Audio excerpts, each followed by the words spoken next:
കേരളത്തിലെ അതിപുരാതനവും പ്രശസ്തവുമായ നാഗരാജാവിനുള്ളൊരു ക്ഷേത്രമാണ് ആലപ്പുഴ ജില്ലയിലെ ഹരിപ്പാട് സ്ഥിതി ചെയ്യുന്ന മണ്ണാറശാല ശ്രീ നാഗരാജ ക്ഷേത്രം.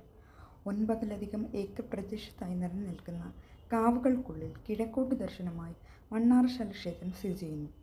മഹാദേവന്റെ കണ്ഠാഭരണമായ വാസുകിയും നാഗമാതാവായ സർപ്പയക്ഷിയുമാണ് മുഖ്യ പ്രതിഷ്ഠകൾ. നാഗരാജാവിൻ്റെ മറ്റൊരു രാജ്ഞിയായ നാഗയക്ഷിയും സഹോദരി നാഗചാമുണ്ഡിയുമാണ് മറ്റു പ്രതിഷ്ഠകൾ.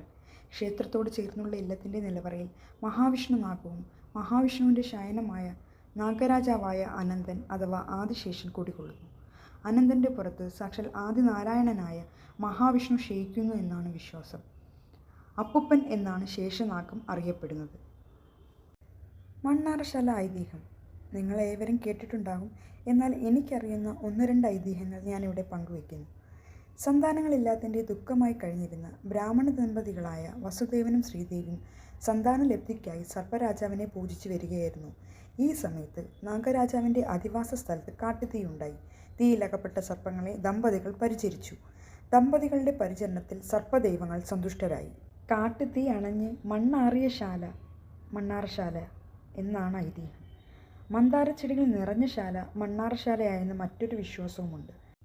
ശ്രീദേവി അന്തർജനം 5 തലയുള്ള സർപ്പശിശുവിനും മനുഷ്യശിശുവിനും ജന്മം നൽകി.